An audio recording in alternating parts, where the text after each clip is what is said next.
Quase 2 anos depois das enchentes que atingiram o Rio Grande do Sul, uma pesquisa que foi realizada com os pequenos empreendedores gaúchos mostra que a recuperação ainda não acabou, ela não terminou. A realidade é que existe uma preocupação crescente com a preparação para os próximos eventos climáticos. Cerca de 77% dos empreendedores dizem que não se sentem plenamente preparados para uma nova emergência climática, enquanto 93% dizem que usariam crédito para tornar os negócios mais resilientes. E é a partir desses dados que o Fundo de Impacto Estímulo lança a segunda fase do chamado Retomada Rio Grande do Sul, Retomada RS, agora com foco em resiliência. E para falar sobre isso, eu converso aqui com o Lucas Conrado, que é CEO do Fundo Impacto de Estímulo. Muito boa tarde para você, Lucas. Seja bem-vindo aqui à nossa programação. Boa tarde, Gustavo. Obrigado por nos receber. Eu que te agradeço pela presença. Bom, tenho aqui a pesquisa na minha tela, que é sobre a primeira fase de retomada do fundo, que nasceu para ajudar os empreendedores a reconstituir os seus negócios depois das enchentes que devastaram ali o estado. Agora, quase 2 anos depois, Lucas, nós temos um outro foco, que é a resiliência. O que a pesquisa mostrou que fez vocês mudarem de ideia? A gente fez uma pesquisa, a gente apoiou quase 1.000 empreendedores já no Gaúchos, né, desde 2024. E a gente acabou de fazer uma pesquisa com quase 300 empreendedores que trouxeram os dados que você mencionou. Quase 66% ainda não recuperaram o patamar anterior à crise, 77% não se sentem preparados para uma nova emergência. E aí você vê isso comparado com as notícias, né, que estão ficando cada vez mais fortes dos impactos de El Niño aí para o final do ano. Então a gente começa a perceber que dentro do universo gaúcho, a reconstrução ainda não terminou. E a gente combinou essa pesquisa com uma pesquisa interna que a gente fez. A gente pegou 22 mil registros públicos das calamidades que aconteceram desde 2023. E é muito interessante o gráfico, assim, 2024 foi completo outlier, fora de qualquer padrão.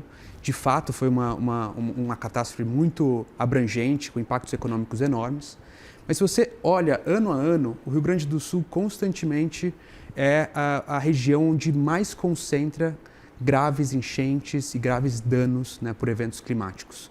Então é uma região que tem uma questão estrutural ali, né, e que você vê, comparado com os números, os empreendedores despreparados para enfrentar esse tipo de situação. Então, a gente entendeu que não basta reconstruir depois de uma emergência, você precisa de fato preparar o território para se fortificar, criar mais resiliência, com conhecimento e com recursos para fazer essa transformação. Ainda mais com El Niño no radar, né? Exatamente. Prevenção é tudo. E quando a gente fala aqui em resiliência climática, muita gente pode pensar em milhões de reais investidos em grandes obras, infraestrutura, etc. Mas o que isso significa na prática para uma pequena empresa, Lucas? Para uma pequena empresa, o primeiro fator é você mudar a sua mentalidade, né? A gente tem sempre uma visão meio otimista de que não vai acontecer comigo.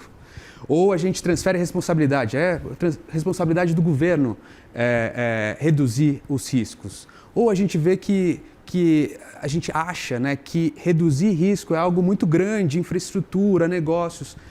Quando o empreendedor traz para si a responsabilidade de mapear os riscos do negócio, aí se abre um campo enorme. O que ele pode fazer? Desde entender se ele está numa região que normalmente tem enchente, acompanhar a defesa civil, começar a mapear os equipamentos, o estoque prioritários ali para a empresa, entender se eles estão protegidos, começar a ver se a documentação, todos os dados estão digitalizados, se eles têm rotas alternativas de venda de clientes.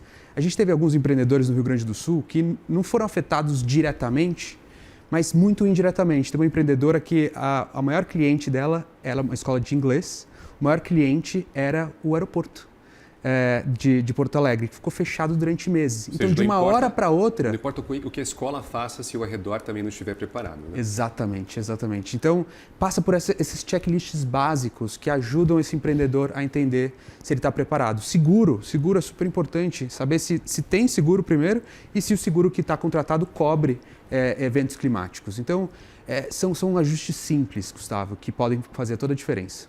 E vocês vão entrar aqui numa segunda fase do Retomada. Eu queria entender o que muda concretamente com essa segunda fase e quem é que pode acessar também esses recursos. Antes o crédito era voltado para reconstrução. A gente estava olhando para o plano de negócio, como é que o empreendedor reconstrói faturamento, reconstrói estoque, reconstrói a empresa. Agora a gente está olhando para preparação, é financiar essa preparação do empreendedor antes de ir ao ninho. Então a gente está levando 30 milhões para a região. Esses recursos eles estão sendo financiados principalmente por duas famílias gaúchas, a família Gerdau e a família Nestor de Paula.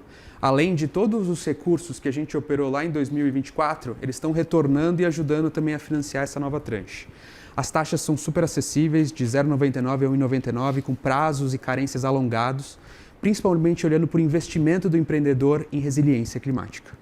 Bom, falamos muito do futuro, vamos rebobinar um pouco a fita para falar sobre o que já aconteceu. Qual foi o impacto aqui da primeira fase do Retomada Rio Grande do Sul? A primeira fase a gente levou quase 70 milhões para a região, 1.000 empreendedores impactados, 150 cidades atingidas e alcançadas. Isso muito por conta do ecossistema gaúcho, impressionante, Gustavo. Eles são muito unidos. A gente teve o apoio de Federação, de Sebrae, associações comerciais. Todo mundo se ajudou para que a gente conseguisse chegar nos 4 cantos do estado, divulgando, já foram quase 12 mil empregos impactados e 35% dos empreendedores que a gente apoiou nunca tinham tomado crédito antes. Então a gente entende que é um duplo impacto. O empreendedor foi apoiado num momento super difícil e você abriu também uma alternativa, né, de inclusão financeira para esses negócios. Tudo através do site estimulo.org. O processo é 100% digital e muito facilitado para todos os empreendedores. Muito bem, bela iniciativa do Fundo Estímulo. Eu conversei aqui com o Lucas Conrado, que é CEO do Fundo de Impacto Estímulo, a quem eu agradeço muito a participação. Lucas, seja sempre bem-vindo. Obrigado pela sua participação. Obrigado, Gustavo. Um prazer. Prazer é nosso.